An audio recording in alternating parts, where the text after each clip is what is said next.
Of Natalee Holloway finally getting the answers they say they've longed for 18 years after that Alabama teen went missing in Aruba. Some cases never leave you.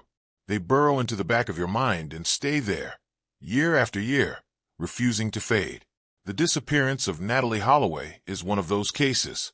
For nearly 2 decades, her name carried weight, the kind of weight that comes from unanswered questions, from a family's unrelenting grief, and from a suspect who seemed to be laughing at everyone who was looking for the truth. But in 2023, after 18 agonizing years, the silence finally broke. The mystery was solved, and the answer, when it came, was every bit as dark and devastating as the worst fears anyone had ever imagined. To understand why this case gripped an entire nation, you have to go back to the spring of 2005. Natalee Holloway was 18 years old, fresh out of Mountain Brook High School in Alabama, a bright-eyed young woman with her whole life ahead of her. She had earned a scholarship to study at the University of Alabama, and to celebrate, she joined roughly 100 of her classmates on a graduation trip to Aruba. It was supposed to be 5 days of sun, celebration, and the kind of joy that belongs to people standing on the edge of something new.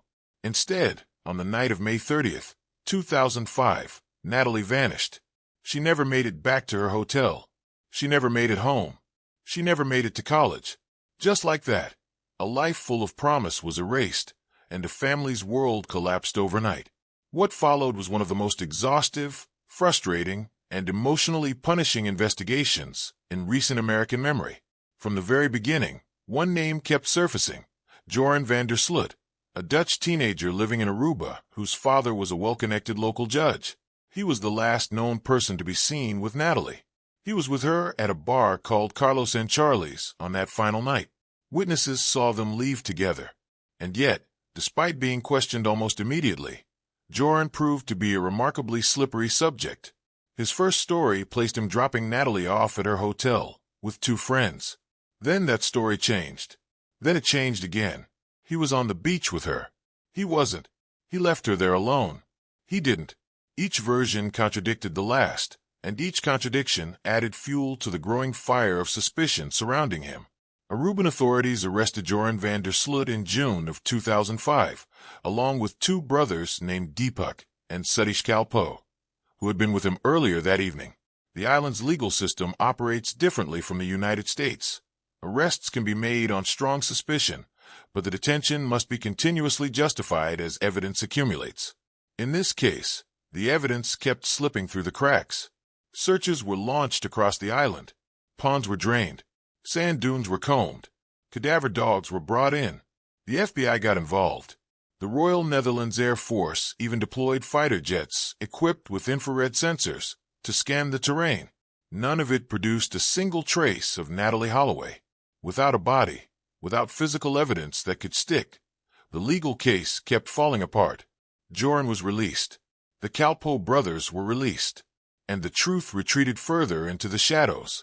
What made everything so much more agonizing was the behavior of Joran van der Sloot in the years that followed. Rather than quietly disappearing, he inserted himself repeatedly into the public conversation. He gave media interviews. He changed his story so many times that tracking the versions became almost impossible. In 2008, a Dutch crime journalist named Peter R. de Vries secretly recorded a conversation in which Joran appeared to admit he was present when Natalee died and that he had arranged for her body to be disposed of. The recording sent shockwaves around the world, and then Joran denied it, claimed he had been playing a character, lying to impress someone, manufacturing a story for his own amusement. It was a pattern that would define him for years: confess, retract, confuse, repeat. He treated the truth as a tool to be picked up and put down whenever it suited him. Then, in 2010, Joran van der Sloot did something that revealed the true depth of his cruelty. He contacted Beth Holloway, Natalee's mother, a woman who had spent 5 years in relentless, exhausting pursuit of answers, and offered to tell her where her daughter's body was buried. The price was $250,000. Beth, desperate and willing to do almost anything for closure, arranged a partial payment through her attorney. Joran took the money, and then he led them to a house that had absolutely nothing to do with Natalee. It was a con, a calculated, deliberate exploitation of a grieving mother's love for her child. The audacity of it was breathtaking in the worst possible way. That act of extortion and wire fraud finally gave American authorities enough to pursue him legally, and federal charges were filed. But before he could face those charges, Joran van der Sloot committed another murder. On May 30th, 2010, exactly 5 years to the day after Natalee Holloway disappeared, he killed a 21-year-old Peruvian woman named Stephanie Flores in a hotel room in Lima. The case against him in Peru was straightforward. There was evidence, there was a confession, and there was no way out. He was convicted and sentenced to 28 years in a Peruvian prison. For years, he sat in that cell while the Holloway case remained officially unsolved, a wound that refused to close. The breakthrough that so many people had waited so long for came in 2023. As part of negotiations over his extradition to the United States to face the federal extortion charges, Joran van der Sloot entered into a plea agreement. And within that agreement, for the first time in his life, he told a version of events that authorities believed was actually true. He admitted that on the night of May 30th, 2005, he was alone with Natalee on a beach in Aruba. He admitted that he attempted to sexually assault her. He admitted that when she resisted, when she fought back against him, he responded with unimaginable violence. He grabbed a cinder block and struck her in the head. The blow killed her. He then dragged her body into the ocean and left her there, beneath the waves, where no search team would ever find her. In a quiet courtroom in Birmingham, Alabama, the city closest to the home Natalee never returned to, those words were finally spoken out loud. After 18 years of lies, misdirection, false confessions, and calculated silence, the truth arrived. And it was devastating. Not because it was surprising. Many investigators and family members had long suspected something close to this, but because hearing it confirmed stripped away the last thin layer of hope that somehow, someway, things might have unfolded differently. There was no elaborate conspiracy. There was no mysterious third party. There was just a young woman who said no, and a young man who responded to that rejection with lethal violence, and then spent nearly 2 decades making sure the people who loved her never stopped suffering. Beth Holloway, who had given up years of her life to fighting for answers, was present when the confession was entered into the court record. Her response was measured but unforgettable. She said that Joran van der Sloot was no longer a suspect. He was the killer.